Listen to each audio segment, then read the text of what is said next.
I have to find a way to do that a little quicker. Every time there's that little pause, the music goes down. If I keep the music up, then the music's annoying when I'm trying to talk. Anyway, welcome to the Dr. Sem Yankee Show and the Start Spreading the News podcast. As you know, for the last few months, these two shows have been one in the same.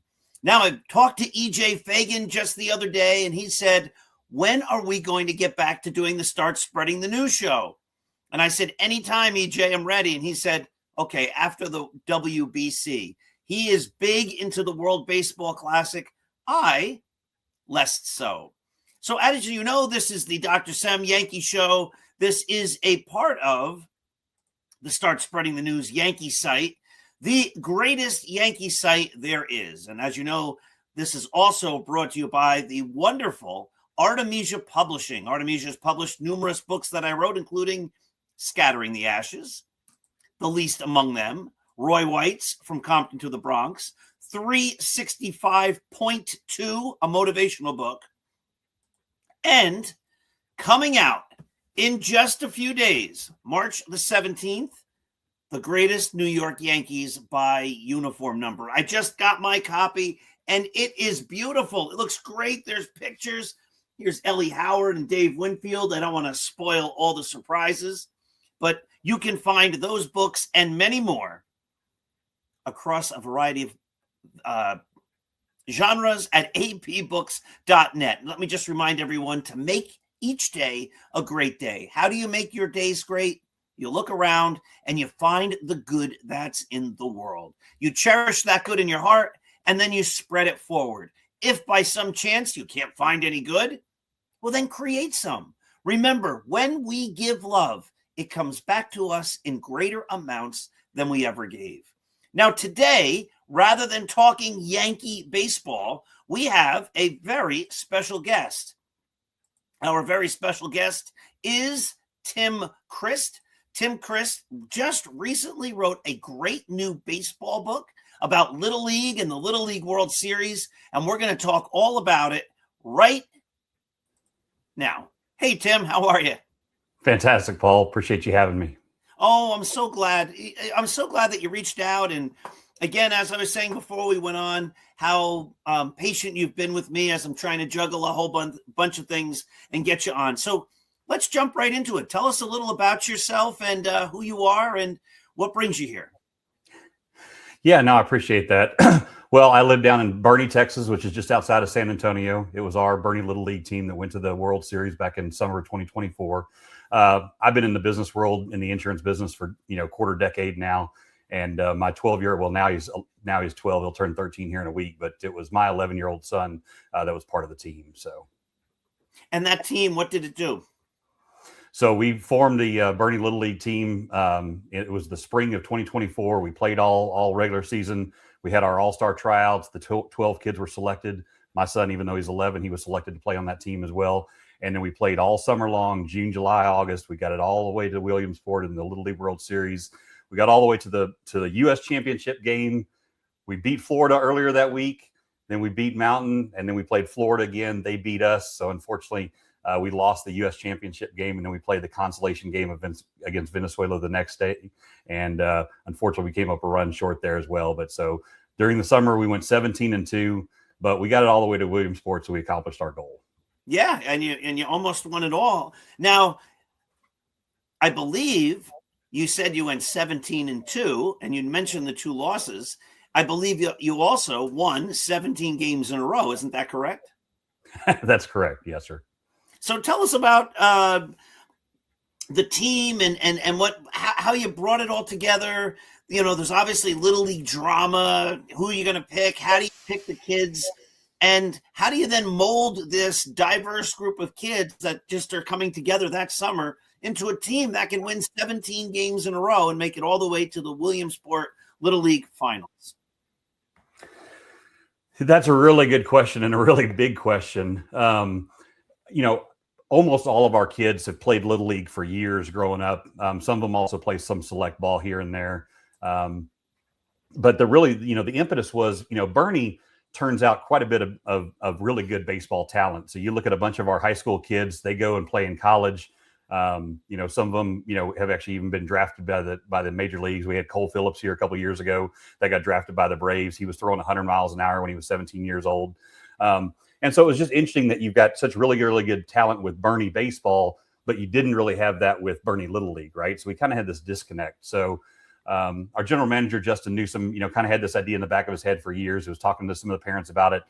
But obviously, as many people know, there is some drama involved in Little League with all-star selection and who gets to play on that team and which board member and which dad is sitting on the board and that kind of thing. And so they said, we had a new president come in a couple of years ago, Chris Carey. And so really he came from Abilene. And so when the two of those guys got together, it was really, we've got a shared respect for the game. We've got obviously a shared respect for just developing kids in general. And so let's try to, put this thing together and make a run of it. Right. And so we started talking to everybody back in the fall, said, hey, let's do this thing the right way. Let's make sure everybody plays Little League in the spring. We'll do the all-star tryouts. And then, out of the, several hundred kids that we have that play Bernie Little League, we'll select the best 12 and we'll make a run of it. And so, like I said, that's what we did. So ultimately the 12 of us that got selected, we all got broken up during the season. So there was 2 or 3 really good kids per, the Little League team during the season. We played our 14 games. And of course, it's typical Little League, right? Where the 2 or 3 kids that were really, really good, they'd get hits and then we'd have a bunch of walks or outs or whatever. And then, some of the games would be pretty lopsided one way or the other. But it's just part of what you put up with Little League. And we still had a good time. But we put so we had all-star tryout day. All the kids came out and tried out for the team. And then they had selections. Then the coaches were voted on. And so ultimately this team came together. We started doing practices after that selection process was complete, because obviously we didn't play games for, about 3 weeks or so. And then we were confident because we knew we had a squad of really good kids and some fairly sizable kids. So, I'll tell you, the families and the kids on our team were just fantastic. The kids are, they're typical 12-year-olds, right? They can be funny, they can be sad, they can be silly, all within 10 minutes of each other, but they are all really, really good kids at the end of the day. They all got really, really good hearts, and they're all really good athletes. And so we went to our first district game about an hour away, and we're scared to death, right? Because that old line of baseball game is just a nervous breakdown divided into 9 innings. The kids had never played a game before, and so we're like, well, let's go see how this goes. And we did really, really well. We run ruled all 3 games in district and won by large margins. And so we were like, okay, hey, now we've settled the nerves a little bit, right? We'll keep this train running. But, of course, you go from district to section, and then you got to play a bunch of other teams. And so we did really, really good in section, and that was interesting. And then we went to state, and it got a little better with the competition. So we won, but that was the first time that we didn't win, by run rule. And so all of a sudden we're like, okay, now the nerves are back. But we ultimately ended up winning both of those games by a fairly sizable margin. And then we got to go to Waco for regionals, and it got really tight. So we played, Arkansas and Louisiana, and those teams played us really, really tough. And those were much closer games, single digits divided us, and some very timely hitting, especially with that second Louisiana game, ultimately ended up. But so we beat Louisiana, and that was a Tuesday evening. Then they sat us down. They said, congratulations on winning regionals. Your kids are on an airplane Friday morning going to Williamsport. Wow. So, holy cow. Here we go. Now, when you got to Williamsport, I believe you stayed in dormitories, right? Like the kids got a little taste to be college kids like? What was that like? Yeah, that's fantastic. They it was funny when we're sitting there that night, Tuesday evening there in Waco. They said, your kids are on an airplane Friday morning. You're basically going to turn them over to us for the next 3.5 weeks. But don't worry, we run this thing like a Swiss knife, Swiss Army clock, and we've got it covered. So yeah, all the kids get to stay in a place called the International Grove, which is basically a bunch of quads. So you've got 20 teams from obviously all over the world that all come together. It's all behind high fences. It's got, lanyards, to get badged in, badged out. It's super secure. Like no kid ever gets lost, thank God. Yeah, the kids, the coaches stay there too. The parents don't stay in there though, but the coaches get to stay there. And so there's some semblance of, adult supervision, but the kids for the most part have the run of that area, right? They get to go play. There's a sport court outside. They've got an indoor game room that's got ping pong and a bunch of, MLB The Show video games on a couple of TVs, and some, what I call, the old school ping pong games on the wall. And so they get the run of the place. They get to hang out for the 3.5 weeks when they're not playing baseball. They're playing in that area unless they're hanging out with, watching some of the other games. So they got to, and there's a cafeteria, of course, where they feed them and whatnot. So it's, they definitely get to feel like big leaguers for a while. And like I said, have quite a bit of freedom for being 12 years old. That's amazing. So do the teams intermingle? Do the kids get to see kids from other teams and other parts of the world in this complex? Oh, absolutely. So the quads are basically they're 2-story buildings. So there's 4 teams per building. So in our building, it was Venezuela, Japan, and then Southeast Florida. So wow. These kids are all within close proximity of each other. The showers are, communal facilities. And so there's a lot of interaction that goes on. So, there was one Japanese kid that spoke a little bit of English, but otherwise the kids are all using their phones with Google Translate to talk back and forth to each other. So it's translating into Spanish for the Venezuela team, and it's translating into Japanese for the Japan team. And then, of course, the other quads had the other teams in there as well. But yeah, our boys got to play a whole lot with the Florida kids, with the Japanese kids, and also with the Venezuela kids. So that's a really cool multicultural experience for those. That's what a great learning experience. Did your son get to make any friends that he still keeps in touch with across from Venezuela or Japan or South Florida? We swapped phone numbers and email addresses with a few of the kids. So yeah, there's some of that that goes back and forth. Oh, that's awesome. But obviously with the language barrier, it's a little bit challenging with the international kids. But 100%. But what an opportunity, as I said, to have a chance to see how other cultures play baseball, how they interact, how they play games, even. I once went to Japan, 2012. And it was an educator's tour. And one night you got to stay with a host family. Instead of staying in a hotel, you stayed at a family's house. And they did not speak much English. And I didn't speak any Japanese. But he had a baseball glove. And I said, "You play?" And he's like, "Yeah." And the best part of, there was a really great experience anyway. But I think the best part of my visit to their house was the father of the family and I went into the alley behind the house and just had a catch. You don't need words for any of that. That's so right. Tim, speak the common language of sports. That's correct. You wrote a book, yes? I did. Yeah, we were. It was such an incredible experience. And I've written a couple of books in the past, but they've always been business books. And I just was like, this is something we want to be able to tell our grandkids about, right? Caleb's kids, ultimately, at some point in time, the whole community showed out for this thing. And so I was like, you know what, before my memory leaves me, let me try to put this into a book. And I remember, I'm sure you've read it, years ago. I read, Moneyball. And so it was like, I'm kind of an analytical guy. And so it was like, how do you take, a group of, what they called them misfit toys, right? In Moneyball, the Oakland A's, and turn them into a team that won so many games and won the pennant several times, and then gets into the playoffs. And so I look at it the same way, right? So how do you take a group of kids in Little League, or really a group of kids from 2 or 3 or 4 years old, and create a team at 12 years old that can get to this grand global stage and show off their talents? And it's really, at the end of the day, it's there's nothing. I say this very carefully. While we love our kids, there's nothing special about our kids. They are all just normal kids that have had a lot of practice at baseball over a lot of years. And so, I make the joke that, but it's the truth. At 7 years old, Caleb couldn't catch a fly ball over his shoulder.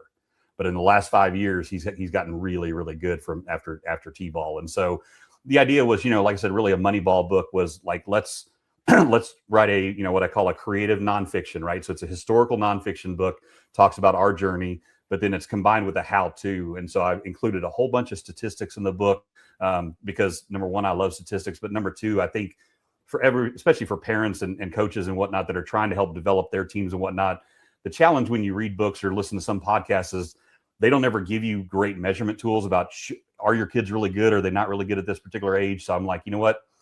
We're going to bare our souls here. We're going to put all the statistics for the kids in the book and say, here's how good they were at 12 years old. And here's a little bit about how good they were as they've come up through the ranks.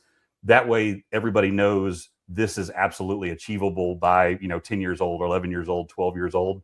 And so it starts to really give you a good frame of reference. And so if if you're a dad out there, with your kid and, he's pitching sometimes and he's throwing, 50% strike percentage, and you say, hey, well, we know we need to get to 60, or ideally we get to 65%. All that means is we need more practice. So we just go out there an extra time or two a week, right? It's not complicated. But once you see that they get to that average of 65%, sometimes they'll throw 70% or 72%, and some of their days they'll throw 61 or 62. But once their average comes to 65 or 66, then you can be like, hey, you know what?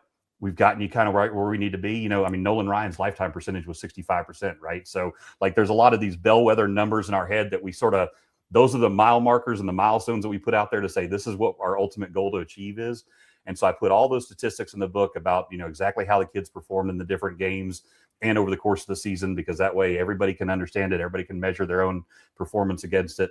And then, like I said, they can set goals for themselves and say, hey, we know this is achievable. And so let's work our butts off to get to this next level. And if your kid's currently batting 250, well, let's work really hard and let's have maybe a 280, you know, goal for the remainder of the season, right? And then next year we'll maybe take it up to 300 or 320, and we'll just slowly stair step them, right? I mean, I tell everybody this is not a short-term game, right? This is a long-term process.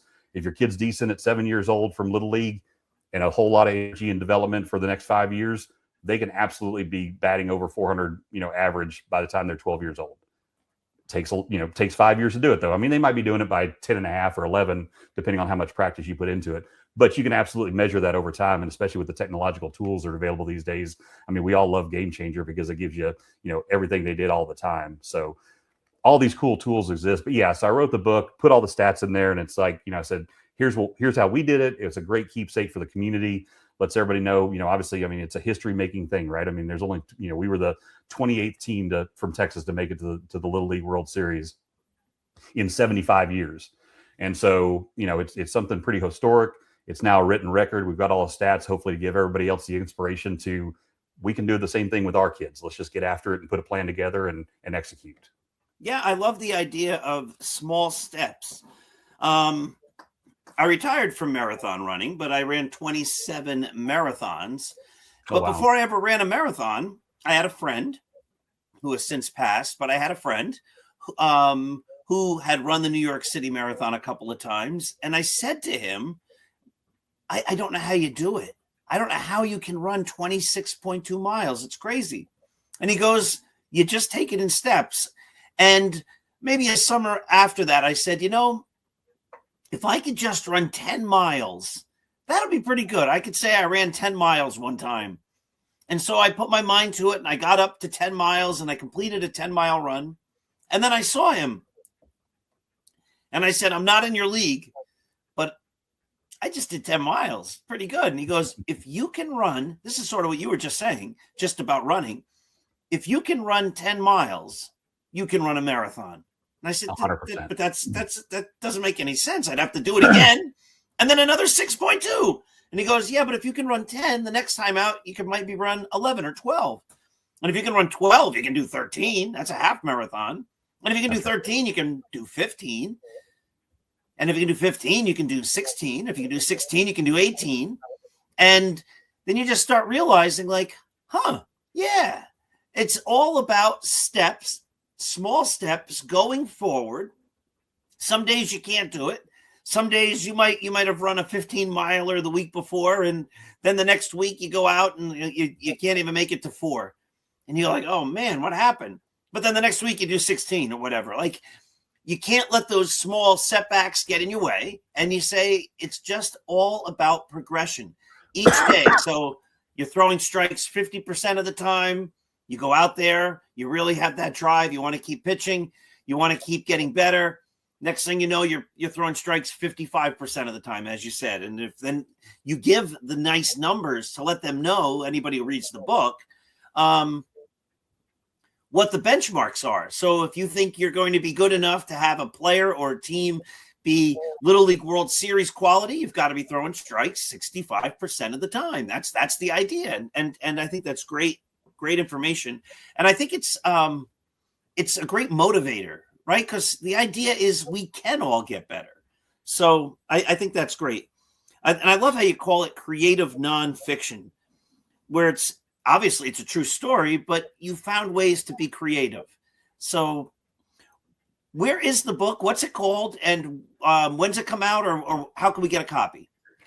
Yeah, so it's how Bernie made history and played in their field of dreams. We're finalizing a couple things with publishing at the moment. Expected to be out within the month or so. Super excited. Pretty much right in time for between spring training and opening day, and then obviously Little League starting here fairly quickly. We're looking to have it up, hopefully early this spring, and then carry it into the summer and kind of distribute it from there. But yeah, I mean, I think to your point about the running thing, it's like you said, it's funny. I say it's funny after, when we're all 50 years old, everything's funny at this point, right? We've all lived enough. I used to do triathlons. And so, yeah, to your point, that first time, when they say to run for an hour, you're like, oh my God, I can never run for an hour. But once you can run for an hour, what you realize is you actually you don't have to, you're not catching your breath anymore. It's at a pace that you can maintain. And if you can maintain a running pace for an hour, you can slow back a little bit, and then you could, like, to exactly your point, you can easily run 11 or 12. It's not like you're running 10 and then you're just dropping dead from sheer exhaustion. And so then it's just, you build a program and a system, right? I mean, so in our training, we do 3 weeks of progressive incremental, and then that fourth week is a recovery week. So we back off when we do 80%. And then that next week, when we come back, that week 5, it's 10% more than week 3. And it's a system, right? And so, you can't, to your point, you can't go from 0 to a marathon runner in a month, but you can absolutely do it in 6 months. And so commit yourself to the long-term goal. And I think too, that's a big piece with these kids. And, actually, I think, credit Mid-Atlantic, who we played the first game there in Williamsport. They were the third place team in their regional tournament when they were 10, but playing in the 12U division. The next year when they came back and they were 11-year-olds, they got second in that same tournament. The third year, when they turned 12 years old, they won their regional tournament, and that took them to the Little League World Series. And so there are a number of little leagues around the country that build into kind of this multi-year planning program, right? They talk about it with the kids, and I always make the joke. There's another book out called Little Big Men that Gary Eagle wrote about the 2002 Little League World Series when the kids from Kentucky won the whole thing. Well, the kids from Kentucky beat the kids from Fort Worth, which obviously is in Texas, so it's a near and dear to our heart. But what's crazy about that game is the kids, from Fort Worth, like, they've all heard that story 100 times now growing up, right? There was this team from Fort Worth that went to the Little League World Series in 2002, and they've told that story for the last 23 years. And of course, a lot of things have changed. I mean, you're a big baseball guy. Those 2 pitchers in that game, one of them threw 124 pitches and one of them threw 118 pitches at 12 years old. And we wouldn't even think about letting our kids do that today. But obviously the rules were different. And we had different ideas around pitch counts and limits and whatnot. And of course, that's not even close to, like, Nolan Ryan's throwing 166 or 216 pitches in a game. But yeah, it's just a system and a program you put together over time, right? And so you put a multi-year plan together and say, hey, we're just going to get, and we use the phrase 1% better every day, right? That's all we care about. We get 1% better every day. And every day we go and put focus and intentionality into our development. And as long as we feel like we accomplished it, it's amazing what happens over the course of a single season, whether it's a fall or spring. You see kids get so much better. And then as they get better, their confidence improves. And as their confidence improves, then they're more motivated to want to continue to practice and get better. And it's just a self-fulfilling prophecy at that point. It's funny. I mean, Caleb, now he's almost 13, but we played this past weekend, and he said, hey, Dad, we didn't play until 2:00 in the afternoon. So all morning he's like, Dad, when are we going to go to the cage? I'm like, Bud, we go to the cages 2 hours before the game. He said, well, let's go at 11 instead of 12. So he was like pushing me to want to go hit at 11 o'clock in the morning, 3 hours before game time. So I was like, I compromised. We went 2.5 hours early. But I mean, that's what happens with these kids once they get fired up and energized about whatever it is they like to do and get focused on. And the interesting thing about sports is the better you get at it, the more you like it. So I always tell parents, you can't get your kid involved in Little League or really any athletic activity. Let them play it for, 9 weeks or 12 weeks or whatever, and then that be over and done with. They're not going to be that good that first time out of the box. They need to play it for 3 or 4 or 5 years, and then they start to kind of get a sense of their world, right? So we did the thing, and I mean, you're you got to have a church there in Wyckoff. So Catholic Youth Organization does this youth sports program where you play fall flag football, winter basketball, spring t-ball, summer soccer, and summer basketball. We played that circuit with Caleb for 4 years. And so every 9 weeks, we're doing some different sport, right? And so in between those, we'd go practice all of them all the time. And so he gets a little better every year, but by age 5 and 6 when he's been playing that a couple of years. Well, in basketball, he would go get the rebound and he would just run immediately down the court and make an easy layup. And the rest of the kids are still at the other side of the court waiting for the rebound. Like, we had just developed the training into him and the quickness of, here's what you do exactly when you get the ball, right? And so it's a multi-year effort of developing these kids, fast twitch muscles and everything else. But once you kind of build that competitiveness into them and the understanding of how to play the game, then it's just off to the races. And it just becomes so much fun from a parenting perspective to just watch them flourish and then just help them continue to, to get better and better. That's great. Now, I do want to get to this because you have a part of your book where it talks about the kids coming home. They say you can never go home again, but what was it like when the kids returned home? Yeah, so that, everything was a whirlwind. I say that, interestingly enough, Williamsport is basically it's like Disney World, but for baseball, right? There's not a blade of grass out of place. It's beautiful. That Kentucky bluegrass, it just is lush, and the whole place is just absolutely just perfect. It's like a fairy tale. But we finished playing on that Sunday against Venezuela, and then the kids are on a flight home on Monday, and so time stood still, or felt like it stood still, for those 3 weeks. I couldn't, it felt like we were there for a year and a half, and then it also felt like we were there for like 10 minutes. All right, it's just kind of a crazy, weird feeling, but. We ended up flying back home Sunday night. The kids flew back home Monday. So they land at San Antonio Airport. The San Antonio firefighters got 2 fire trucks that are dumping streams of water on the airplane as they taxi off the tarmac up to the gate. The Delta pilot comes on. He's like, "That's the coolest thing I've ever seen in 35 years, is to get this shower of affection." So the kids get parked. Of course, all the news crews are there to interview the kids and stream it as they come off the plane.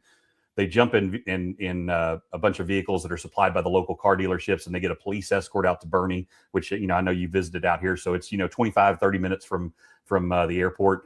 In a police escort, though, it takes you about 15 minutes. So now the boys are, super spoiled. They're like, that's the only way to travel. And we said, well, yeah, as long as you're in the front of the police car, not in the back of the police car. Yes. But yeah, they came out to Bernie. There was a big parade set up, so the kids all got to parade down the square, and then everybody came into Main Plaza. The mayor and a bunch of other local officials, praised them and had some words of appreciation. And there was probably 1,000, 1,500 people that turned out just to get more signatures from the kids, just to get pictures with the kids. They're now celebrities in the town. Even now, it's a year and a half later, we can't go anywhere really, even in Texas, and without people recognizing who he is. They're like, "Oh, you're that kid." And the book will do even more. He still gets requests for autograph and pictures and whatnot. So it's it's crazy. They've got a whole new level of fame. That's awesome. Now, how many of the kids on the team have the ambition or the dream of one day playing pro ball?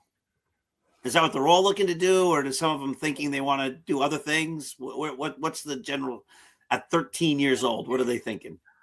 At 13 years old, they've all got their lives all perfectly planned out, right? No, there's a split. There's some kids that still would probably rather be professional football players. There's some kids that definitely believe baseball is going to be their game of choice. There's other kids that are just super excited about track or cross country. So it's a little bit of a mix. I'd say it's, we probably, out of the 4 or 5 sports that, most of the kids play, it's probably almost equally divided. 2 or 3 kids per sport is probably about how it plays out. And, it could be that a few of the kids develop, hopefully obviously into multi-sport athletes, right? We'd love to have another Bo Jackson or, Michael Jordan or whatever, come from Bernie. But yeah, no, there's a few of them. Julian Hurst for sure, the star pitcher that you saw that played, pitched a bunch of those games. He definitely has the desire to go all the way. Caleb's got that desire to go all the way as well. So we're actively encouraging and building the plan for, okay, if that's your goal, here's how we achieve it. That's great. You seem like a wonderful coach, a wonderful person, a great leader in your community, a great leader for the kids. So I think I compliment you on all of those things. So let's just take a couple of moments here. We can't put a little caveat in there yet, right? They have not turned out that way yet. So it's they're good to this point, but the rest of the story is not written. So of course, well, it's for all of us, right? Even at our age, the rest of the story is not written. And the idea is to keep writing it, right? Keep finding ways to make our lives better lives and kinder lives. And hopefully continue to set goals in our own lives and do great things. So That's right. You're in Bernie, just outside San Antonio. The Astros and the Rangers are the hometown teams. How does that break out? You have mostly Ranger fans, Astro fans. What is it like out there? It's an even split. I think, there's some people, back when we had the Oilers for football, there was definitely a bunch of Oiler fans, but there's a lot of Cowboys fans. There are some folks that have adopted the Texans as well. But I'd say it's probably slightly more shaded Astros. Although obviously the Rangers have been good the last few years too, right? So it's fun to have two really good teams to get to root for. And actually, this past weekend, the college games that we went to on Friday night were actually played in Dakin Park there in Houston. And so we got to see some of the college kids hit some home runs off that left field wall that comes in.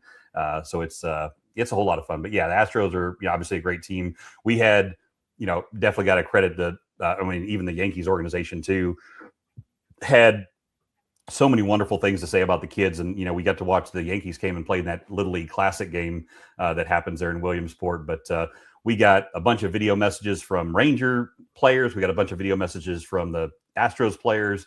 And so the kids just ate all that up. We got a bunch of video messages from the college coaches and, some of the high school coaches around the area. So, Jim Schlossnagel, that used to be the head coach for Texas A&M. Now he's a head coach for University of Texas. He sent a video message. He actually knows Caleb now because we've gone to several of the UT games. And so now it's like, hey, Caleb, how are you doing? And it's like, hey, coach. So it's a whole nother level. And, we had Jace Lavallee that just got drafted. He played for Texas A&M. One of our players, is a big A&M fan. So he had said, hey, that's my favorite player. So when he was up to bat one time, they showed Jace Laviolette, it being his favorite player. So Jace Laviolette's watching the games. He took a picture of that and then posted it on his Twitter page and said, this is like the coolest thing I've ever seen, that, somebody just, looks up to me that way. And it was, and it showed a picture, like his Twitter page was like of him hitting a home run or something. So he had those two pictures superimposed on each other. But the outpouring of support from really the entire Texas community was just absolutely incredible the entire summer. And it was just a whole different level. And it's been such a blessing just to be a part of that and experience all that firsthand. It's amazing. Show us the book again. Sure. Oh, it looks great. Really terrific. I can't wait till it comes out. When it comes out, send me the picture of the cover and a little blurb or a part of a chapter, and we'll put it on Start Spreading the News and a link to where we can get it and where the readers can pick it up. And hopefully we help you sell a whole bunch of books, because it's a great story. And the way you've incorporated so many great other pieces of baseball and youth development and setting goals, I think it's going to be a big hit. And I can't thank you enough for sharing it with us. No, my pleasure. Like I said, thank you so much for having me on. And yeah, hopefully it's a joy and a tool that everybody gets to use to, help their own kids, continue to get better. So, Tim, you're awesome. I'm going to wrap the show up. I'm going to put you in the background again, but don't go away. It's like, when you're on those game shows, stay back and we'll give you the parting gifts. I don't have any parting gifts, but we can talk for a minute. Let me just wrap the show up. Tim, thank you so much for being a part of the show today. Oh, I cut you off too. Say it again. Oh, no, I was just saying, thank you, Paul. And I thank you guys to the Yankee fans. Like I said, the Yankees organization, when they flew in for that MLB Little League Classic game, they just hung out with the kids all day, signed autographs. It was, it was like Christmas for the kids to hang out with Aaron Judge and Juan Soto and DJ LeMahieu and all those guys. So, and I wish Juan Soto was still a Yankee, but that's another story. Thank you so much, Tim. All right, my friends, how about that? What a great story. Tim Christ and the story of the 2004 Little League World Champion, runner-up to World Champion team from Bernie, Texas, spelled Boerne or something like that. And when you go out there, you think, oh, I want to go to the town of Bourne. And then you get out there and they say, no, it's Bernie. It's pronounced Bernie. As a Yankee fan, that was easy to remember because I just thought about Bernie Williams. Thank you for watching. This has been the Dr. Sem Yankee Show, and this is the Start Spreading the News Yankees podcast. Have yourselves a wonderful day. And remember, be kind, share kindness, share love. When we give love, it comes back to us in greater amounts than we ever gave.